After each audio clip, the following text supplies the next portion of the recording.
Global skill development mission में आपका स्वागत है। Chapter number 5, use of has, have and had. जब हम आधिपत्य, अधिकार, रिश्ते, बीमारियों और लोगों के बारे में या कोई वस्तु किसके पास है या किसी वस्तु की या वस्तुओं की विशेषताओं के बारे में बात करते हैं तो वहां पर हैज, हैव और हैड का प्रयोग होता है। इनमें से हैज और हैव का प्रयोग वर्तमान के लिए और हैड का प्रयोग पास्ट के लिए यानी कि भूतकाल के लिए होता है। जो भी वस्तु, अधिकार, रिश्ते, आधिपत्य या बीमारियां वर्तमान में हैं हमारे पास या किसी और के पास, या कुछ विशेषताएं हैं हमारे पास या किसी और वस्तु के बारे में या किसी और के पास, उसके लिए हम प्रयोग करेंगे हैज का और हैव का। और जब हम इन सब चीजों की बात पास्ट के लिए करते हैं यानी कि भूतकाल के लिए करते हैं तो वहां पर हमारा प्रयोग होगा हैड का। हैज सिंगुलर के लिए और हैव आई के लिए और प्लूरल के लिए, हैड सबके लिए, यानी कि हैज का प्रयोग हमारा ही, शी, इट, सिंगुलर नाउन जैसे बॉय, गर्ल, मोहन, रमा, इस तरह से हमारे पास सिंगुलर नाउन्स के लिए, और he, she, it singular, he, she, it singular noun, इन सब के लिए हैज का प्रयोग होता है। और हैव का प्रयोग I, we, you, they, plural subject जैसे बॉयज, गर्ल्स, फ्रेंड्स एक्सेट्रा, इन सब के लिए हमारे पास हैव का प्रयोग होता है। हैड का प्रयोग हमारे पास he, she, it singular noun, I, we, you, they, plural, इन सब के साथ हमारे पास हैड का प्रयोग होता है, यानी कि हैड का प्रयोग पास्ट में होगा और इन सभी सब्जेक्ट्स के साथ होगा। और हैज का प्रयोग सिंगुलर में होगा, हैव का प्रयोग भी सिंगुलर में होगा। हैज का प्रयोग वर्तमान के लिए, हैव का प्रयोग भी वर्तमान के लिए, हैज का प्रयोग सिंगुलर के लिए यानी कि ही, शी, इट सिंगुलर जैसे बॉय, गर्ल, मोहन, इन सब के लिए, और हैव का प्रयोग I, we, you, they, plural जैसे बॉयज, गर्ल्स, फ्रेंड्स, इन सब के लिए वर्तमान में होगा। हैड का प्रयोग भूतकाल के लिए, पास्ट के लिए, इन सभी के साथ होगा यानी कि he, she, it singular, I, we, you, they, plural, इन सब के लिए हमारे पास पास्ट में केवल और केवल हैड का ही प्रयोग होगा। यानी कि अगर हम हैज, हैव और हैड के बारे में एक सबसे बड़ी बात डिस्कस करें, क्योंकि विद्यार्थी बहुत ज़्यादा हैज, हैव और हैड में कंफ्यूज रहते हैं, उसके पीछे रीज़न क्या है? रीज़न बहुत सिंपल सा है। हैज, हैव और हैड का प्रयोग हमारे पास टेंसेस में भी होता है, लेकिन मैं पुनः आपको याद कराना चाहूँगा, जैसे हमने इज, एम, आर, वॉज और वर के पिछले चैप्टर्स किए, उनके बारे में मैंने आपको बोला था कि ये हमारे पास क्रियाविहीन वाक्य हैं। क्रियाविहीन वाक्य वो वाक्य है जिनमें किसी भी प्रकार की कोई भी वर्ब यानी कि क्रिया ना दी गई हो, और टेंसेस ठीक इसके विपरीत हुआ करते हैं। टेंसेस में हर किसी टेंस के लिए क्रिया दी होती है, उसका एक कैरेक्टरिस्टिक है, उसकी एक विशेषता है कि बिना क्रिया के हमारे पास टेंसेस नहीं हुआ करते। तो इस प्रकार से हैज, हैव और हैड ये भी हमारे पास क्रियाविहीन वाक्य हैं। फर्क केवल इतना है कि यदि हम वर्तमान में किसी चीज की बात कर रहे हैं कि हमारे पास कुछ है, उसकी जानकारी वर्तमान के समय की देने के लिए हमारे पास हैज और हैव का प्रयोग होगा, हैज सिंगुलर के लिए और हैव प्लूरल के लिए। जैसा कि स्क्रीन पर आप देख रहे हैं, हमारे पास एक स्कूल गोइंग बॉय है और 4 कैरेक्टर्स हैं, राम, श्याम, रवि एंड रमा। यही स्कूल गोइंग बॉय बोलता है, Ram has 1 sister,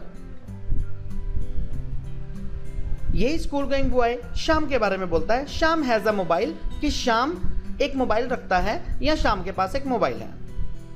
Ravi has many books, Ravi के पास बहुत सी किताबें हैं।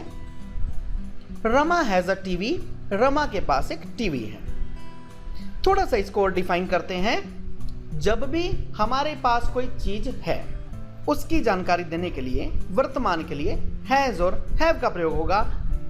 सिंगुलर के लिए हैज, प्लूरल के लिए हैव और आई के लिए भी हैव। हिंदी में हम सभी हिंदी भाषा में बोलने वाले लोग हैं जो भारत में रहते हैं।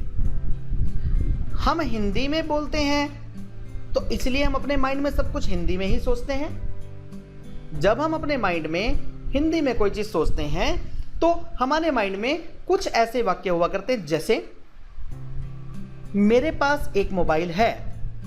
आमतौर पर सीखने वाले बच्चे क्या मिस्टेक करते हैं, लर्नर्स क्या मिस्टेक करते हैं, वो ये देखते हैं कि सेंटेंस में मेरे शब्द दिया हुआ है। कैसे? मेरे पास एक मोबाइल है।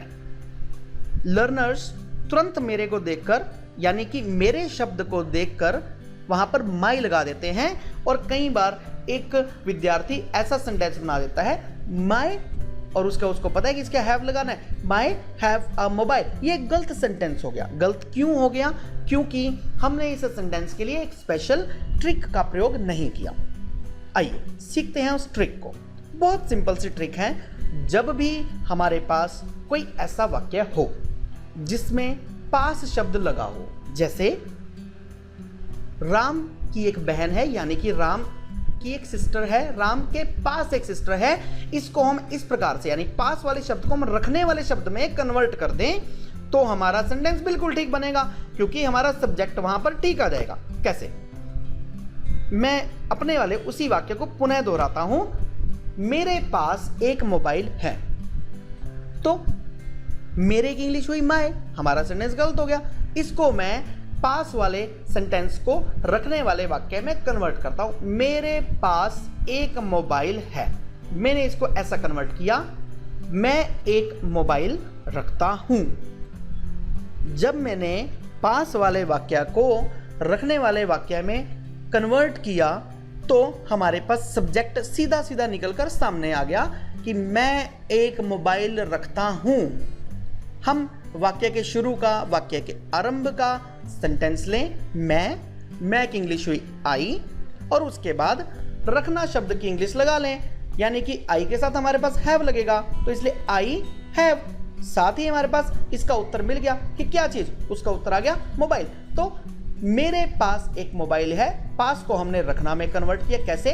मैं एक मोबाइल रखता हूं। हमने सेंटेंस की बिगिनिंग ली, सेंटेंस की स्टार्टिंग ली, मैं, और उसके बाद हमने लिया रखता हूं। मैं रखता हूं क्या चीज?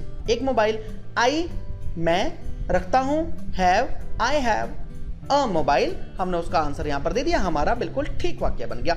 इसी प्रकार से हम पास वाले सेंटेंस को, यानी कि ऐसे सेंटेंसेस जिनमें पास शब्द दिया है, उनको अगर हम रखने वाले वाक्य में कन्वर्ट कर दें, रखने वाले वाक्य में बदल दें, तो हमारे पास सब्जेक्ट एग्जैक्ट निकलकर सामने आ जाएगा। इसको मैं पुनः एक और उदाहरण के साथ आपको समझाता हूं। उसके पास एक कार है। पहले वाला जो मैंने आपको उदाहरण दिया था वो प्लूरल के लिए दिया था, अब वाला उदाहरण मैं सिंगुलर के लिए दे रहा हूं। ध्यान रखिएगा, अभी मैं बात वर्तमान की कर रहा हूं। हालांकि जो मैं आपको उदाहरण दे रहा हूं ये सारे के सारे उदाहरण एज इट इज हमारे पास हेड में भी फिट होंगे, और यही वाला फार्मूला पास वाला और रखने वाला हेड में भी प्रयोग होगा। देखते हैं, मैं पुनः उसी एग्जांपल पर आता हूं। उसके पास एक कार है। उसका या उसके की इंग्लिश हुआ करती है हिज या हर।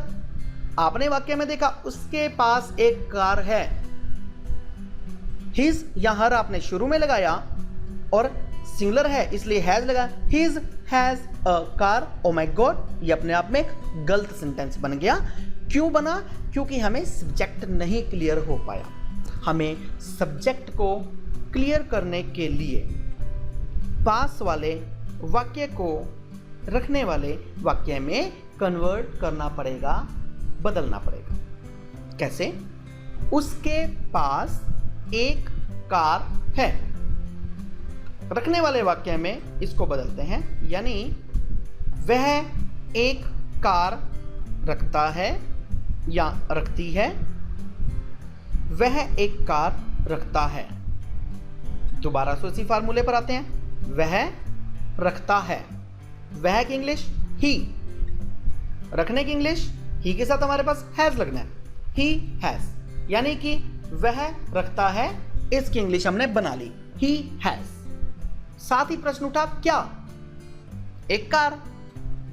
एक का मतलब ए और कार का मतलब car. He has a car. हमारा बिल्कुल ठीक सेंटेंस बन गया। वह एक कार रखता है। He has a car. अब दोबारा से इस चैप्टर को देखते हैं, दोबारा से स्क्रीन को देखते हैं। यही स्कूल गोइंग बॉय इन चारों के चारों कैरेक्टर्स के बारे में, इन कैरेक्टर्स का नाम है राम, श्याम, रवि और रमा। इन चारों के बारे में इनका एक मित्र बोलता है, Ram has one sister, Ram की एक बहन है। Ram has a mobile, Ram के पास एक मोबाइल है। Ravi has many books, Ravi के पास बहुत सी पुस्तकें हैं। Rama has a TV, Rama के पास एक टेलीविजन है, यानी कि रमा के पास एक टीवी है। मुझे लगता है आपको मेरे इन उदाहरणों को देने के बाद, जो मैंने आपको समझाया, इस तरीके को सीखने के बाद मुझे लगता है आपको अब इन सेंटेंसेस का मीनिंग जो है ज़्यादा क्लियर हो गया होगा। इसको एक और स्टाइल में भी हम लोग यूज कर सकते हैं, जो इसका एक मॉडर्न स्टाइल चल रहा है। राम हैज वन सिस्टर, अगर हम हैज के साथ गोट भी लगाएं तो तब भी हमारे पास एक मॉडर्न सेंटेंस, एक अच्छा, एक ब्यूटीफुल सेंटेंस बन जाएगा, जो कि ठीक होगा। हैज या हैज गॉट, इनका सेम मीनिंग है। हम दोनों के दोनों यूज कर सकते हैं अपनी सुविधा अनुसार। कभी हम हैज का यूज करें, कभी हम हैज गॉट का प्रयोग करें। इस प्रकार से हमारी भाषा में एक वैरायटी आ जाएगी, जिससे हमारी भाषा सुंदर लगेगी।